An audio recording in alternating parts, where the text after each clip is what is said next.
बे लाखिया ना नायलाय अफिस गैया नायलाय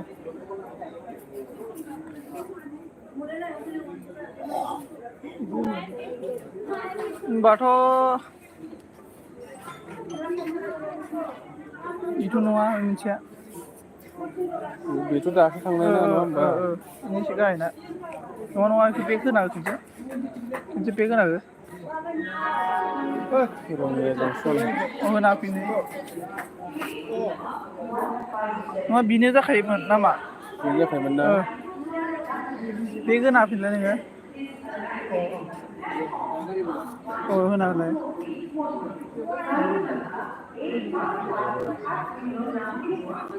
बेथ' ओइ बारग'बाय 9:40 बे 9:40 लास्ट सिक्स ना बियो गैयालै गैयाथ' आरो गैयालै बाबु मोनगोन मोननायालाय होमबा जोंना टंला उदालगुरि डाइरेक्टसो नायलाय बेसेबां लायो टिकेटखौ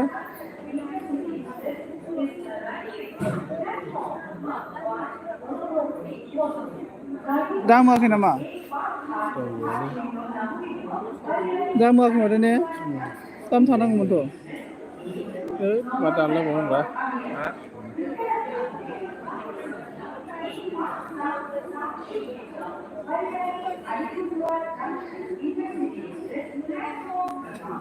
दानानैखो हले एसे लासै एसे देन्जार जागोन ट्रेना एसे देन्जार जागोन गैला नै ट्रेन बारग'लांजोबबाय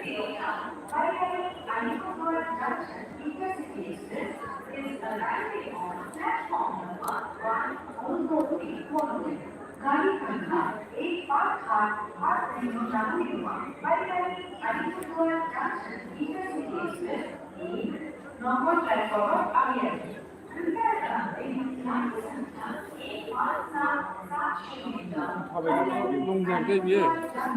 लंजार खायो लाखि डाइरेक्ट माबाल'सो लाखिलै टंला कामाख्यानिफ्राय डाइरेक्ट रङिया ओमफ्राय डाइरेक्ट टंला उदालगुरि नोंसिना बिराद खाफाल गोनां होमबा गैलामोन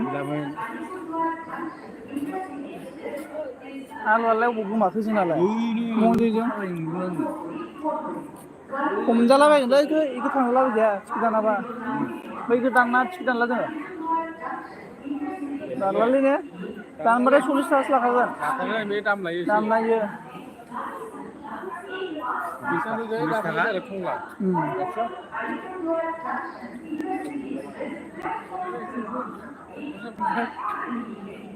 साननैसो नाम जानायनि जियाव जानोसैब्रा ना मा होनो पेपाराव ओरै खाजोबबाय आरो मानो फन हरनांखोब्रा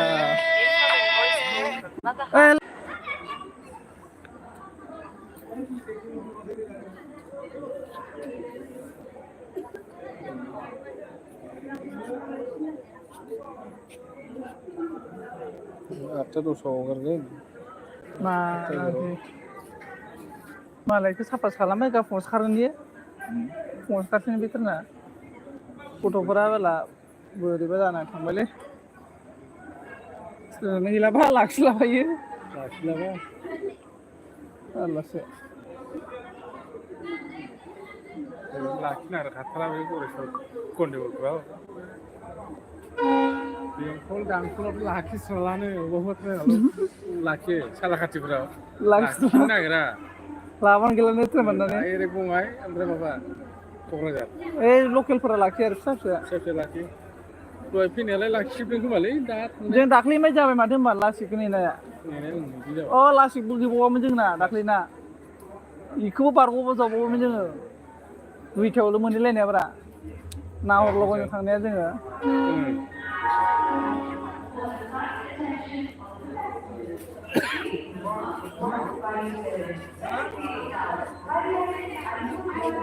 गैलालै मानसिफोरा खारजोब्बाय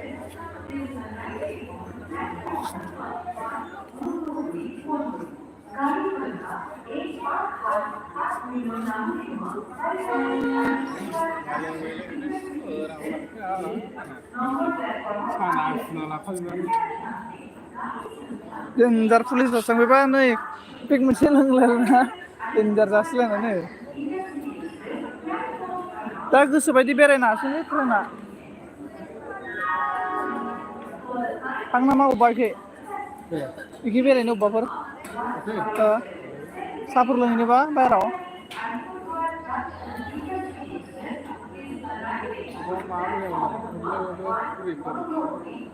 बेफोराव मोनालै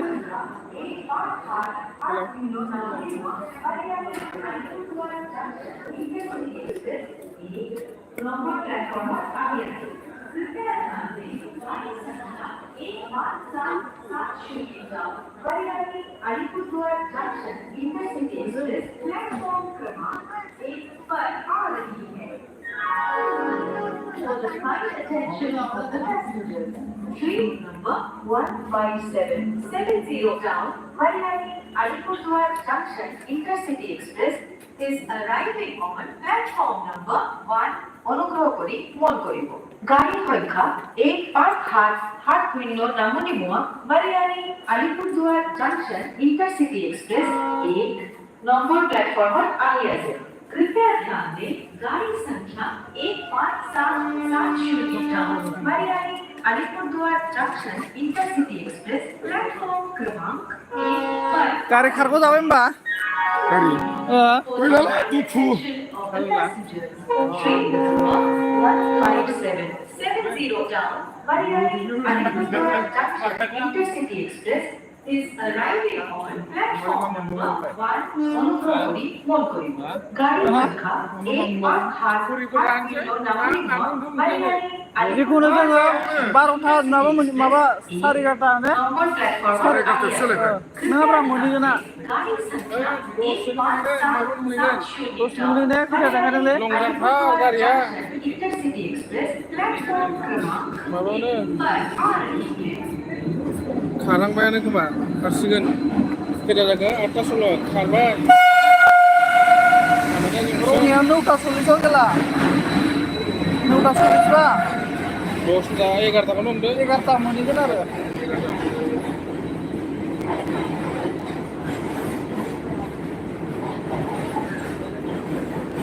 बा मा लांदों बाला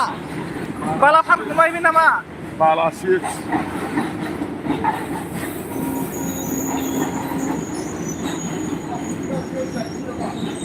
नै बाला फानखोमा हरबायलै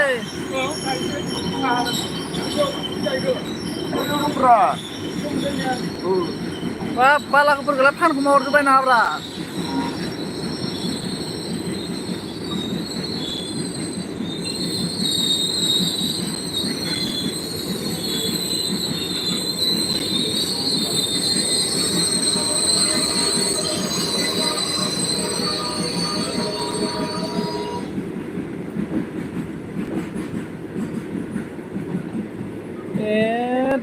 बोरै जाबावगोनलै बाला अन्थाइ फानखोमा जोब्बाय नामालै सरकारालाय एखायनोथ' बन्द' खालामना दा जोब्बायना